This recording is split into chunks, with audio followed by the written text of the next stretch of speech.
you look at the record books at the University of Alabama, the all-time winningest quarterback in Crimson Tide history, passing record, still many of those that still says A.J. McCarron. He was able to win 3 championships as a quarterback here at the University of Alabama as we welcome the Houston Texans back to Tuscaloosa. A.J. McCarron, I hope you're having a great day. Welcome back to T-Town. Appreciate it, Ryan. Hope y'all are doing well too, man. It's good to be able to talk with you, man, just to be able to catch up and talk a little bit.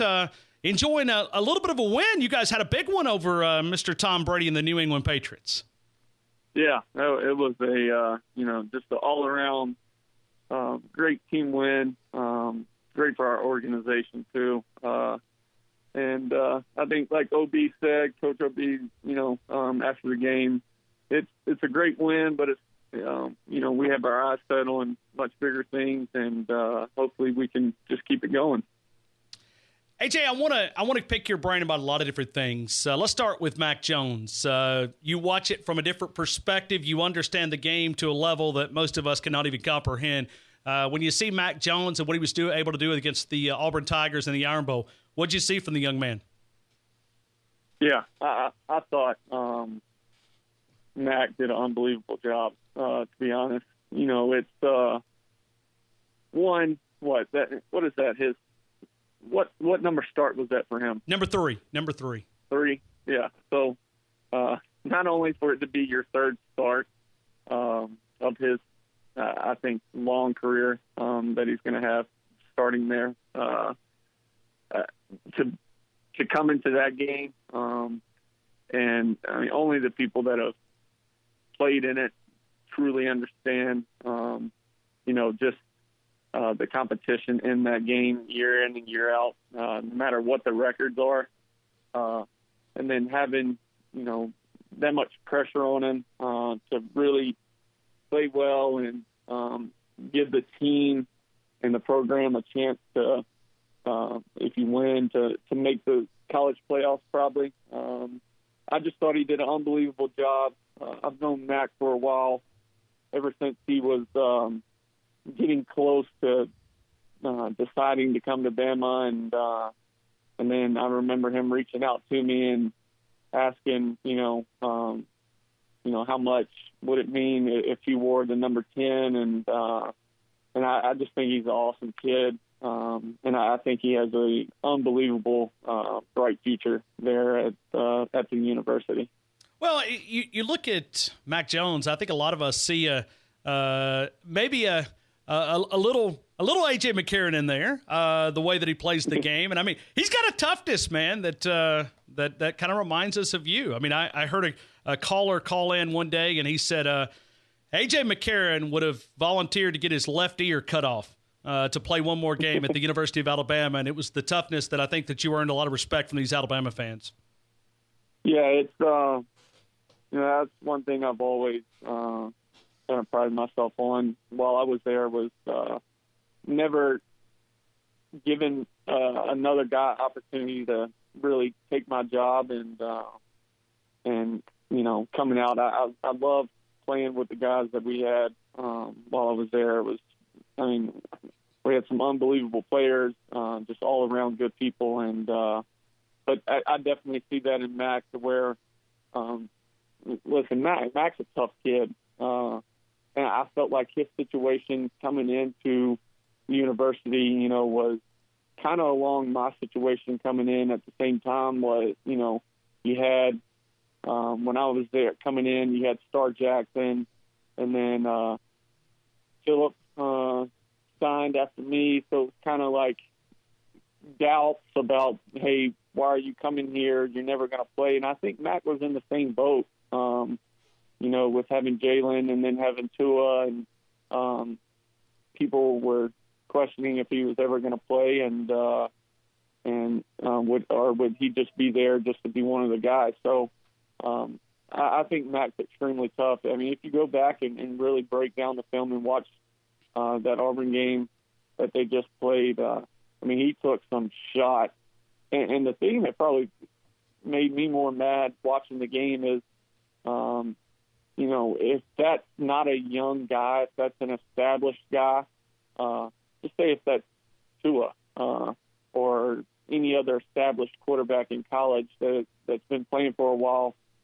Some of those calls where he got hit, he would get those calls. And as a young quarterback, even to the officiating crew, you almost have to earn your stripes when it comes to that. Wow. And but I thought he showed extremely, how tough he really is. AJ, I want to get a lot of different thoughts. I want to pick your brain a couple of different times, and I want to go back. I remember an interview that I did with you, and you said something that always stuck with me.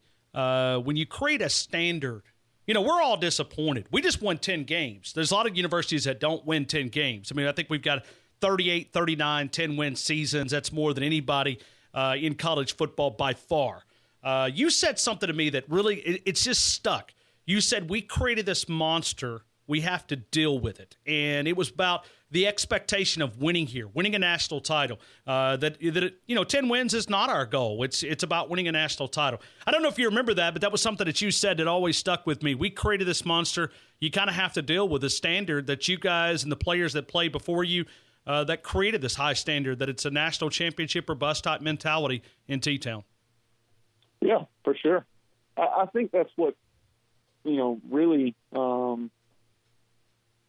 makes the University of Alabama, along with, the great fans that we have, is really the standard of winning there. And then if you don't win a national championship, it's, like you're saying, it's almost a letdown.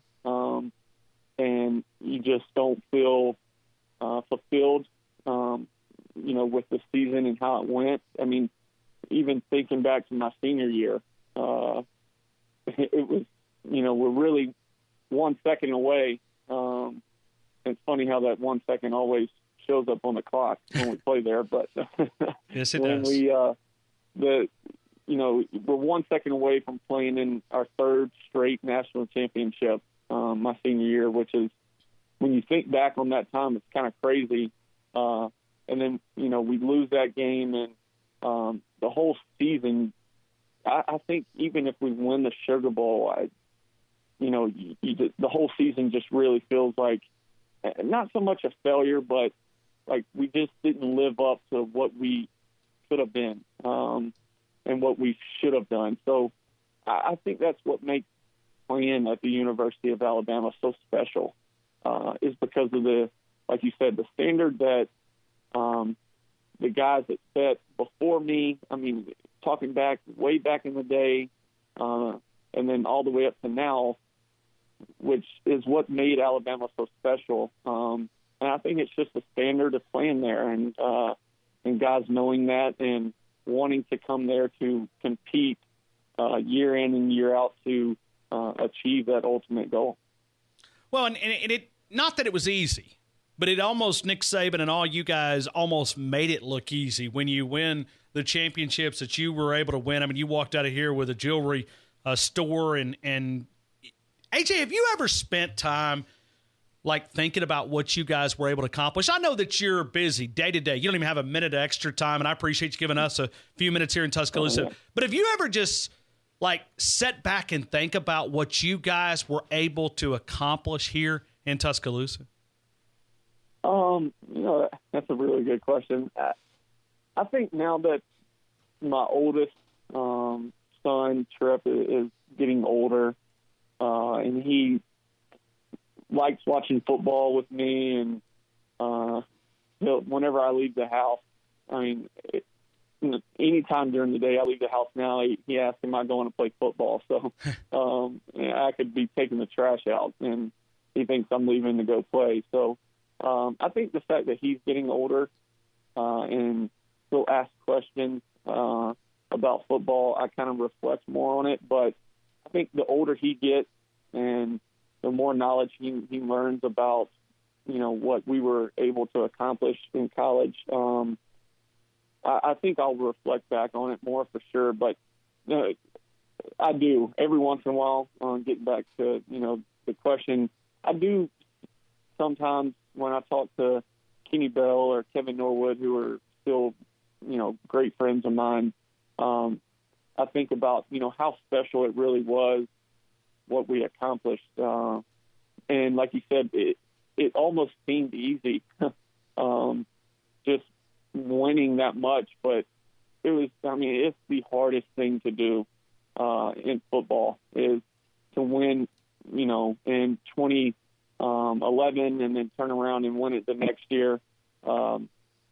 It's almost, I think it's something that we probably won't ever see again, something like that, just because also the format that they're in now. But it really is. It's something special, and I think it just goes to show how great we were as a team and the special guys that we had at the university at that time. And man, it was fun for sure. Well, I think about sacrifices. We're going to talk to Barrett Jones. We do every Tuesday. I think about a guy, and you did this as well, but a lot of players. I think about Barrett Jones. Had a foot injury. Could have stopped, not played in the Notre Dame game. Could have actually set out, went and probably been ready to go through the NFL Combine. Would have probably went to a higher draft pick. But he did what he only knew, and that was to suit up and just play. And he went to Miami Gardens, Fort Lauderdale, and you guys were able to beat Notre Dame in that 2012 national title. You think about the sacrifices. And now, not that Alabama. We don't know, but we're here on the going into a bowl game, and the discussion here is locally is like we haven't even heard from any of the players, but you're just looking, going, well, this guy may set out, this guy may set out, this. And I know there's a difference between national title and this, but I just think about the sacrifices that guys like you and Barrett Jones and many others, and I'm not saying that these guys don't make sacrifices, but it's pretty amazing to reflect on what many of you guys did. Yeah, for sure. That you bring that up, I remember that time and sitting down talking to Barrett and asking him was he going to play and or have surgery, and I remember him saying, he was going to push through it. And, going into the Sugar Bowl my senior year, there was questions on if I was going to play. And I remember Anthony Steen, and, I ultimately decided I just wanted to suit up. It was the last time with the guys that I came in with that class, and then the last time to put on the uniform with my brother also, and I really wanted to, go out and make the fans, the whole program, the university just proud. And I remember sitting down with Anthony Steen at that time, who was having real bad shoulder problems. I think he had a torn labrum, if I remember correctly, but him just, we're talking about it, and him just breaking down in tears on, how much pain he was in, and he was just super sad and mad all at once that he wasn't going to be able to play, and he needed to have surgery and get that fixed. And so it's definitely, there's a whole list of guys that have played through injuries and sacrificed a lot. And, like I said, I really, cherish my time there, and the guys that I played with were a special group of men, and it was awesome for sure. What do you see in the changes that Nick Saban has made? You were as close as a player as I can remember the relationship that you and Coach had. It's something I haven't seen. It was close. What do you see in the changes of Coach Saban? Good, positive, anything, just kind of your observation. Yeah, I think for sure as Coach has gotten older, I believe he's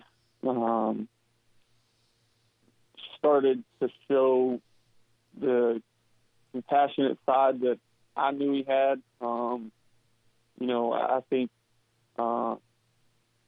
when it comes to a coaching aspect, like, listen, we had a great relationship, and there was a lot of, great times, and then times where, we bumped heads and people didn't see.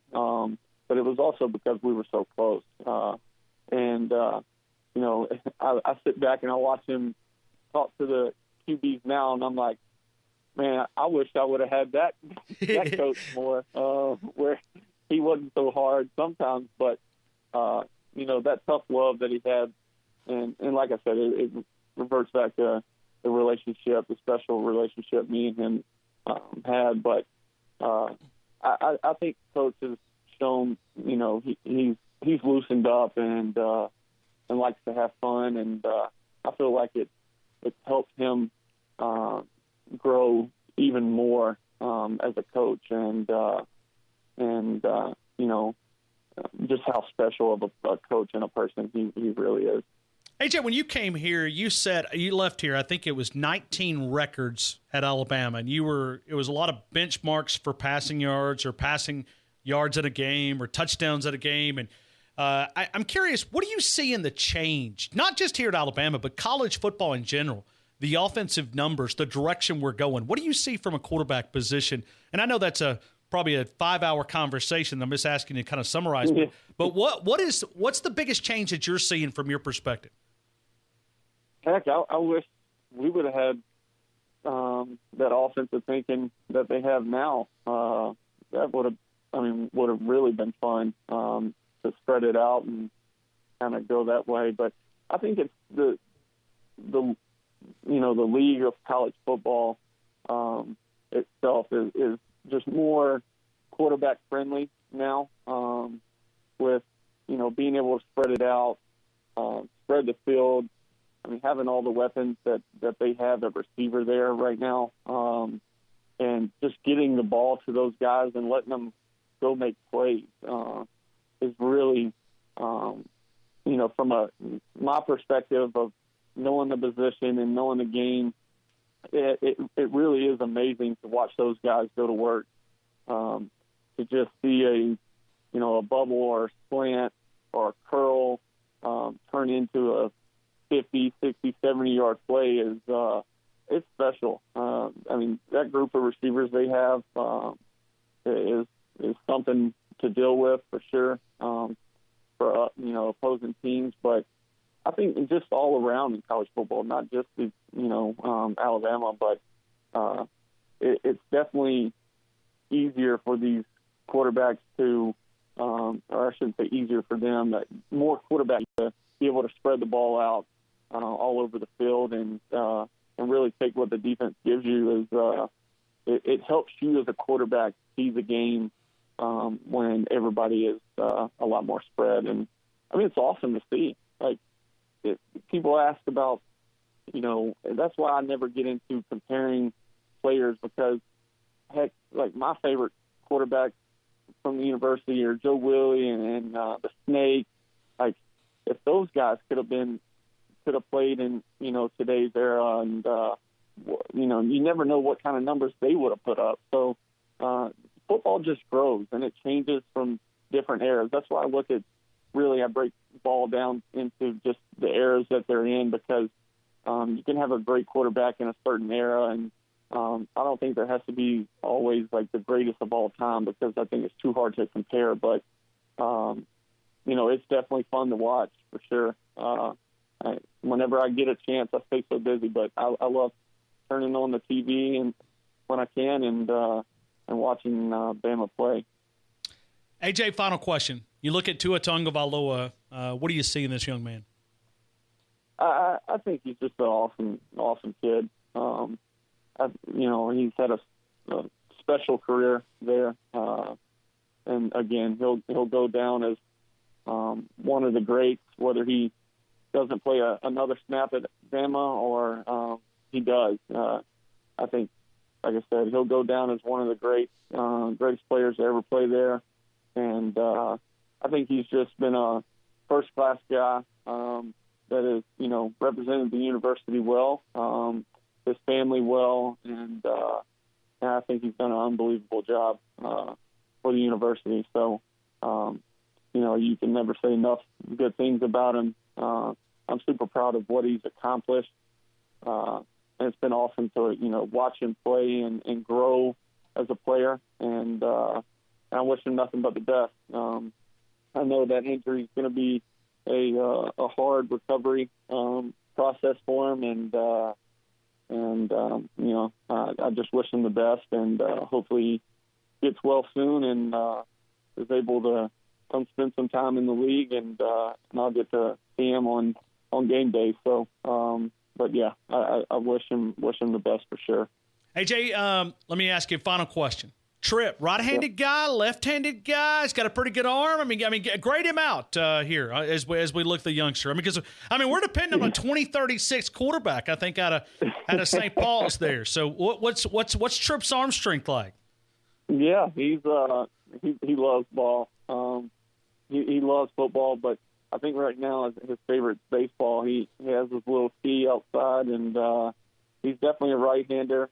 But when it comes to swinging the bat, he can swing it righty or lefty. He been teaching him, and I think he's going to be a really good baseball player. I'm a hold off in football for a little while until he gets older, but we'll throw it around in the yard for sure. And then I think my youngest is he goes straight to the baseball stuff right now, or any ball period. He loves sports. He's going to be a monster. His name is Cash, so I think Cash might even be bigger than his older brother. Okay. The offensive lineman's where the money and longevity is, right? Yeah. So we'll have to see. Hopefully they'll play something like golf and just make the cut. You can make a good living doing that.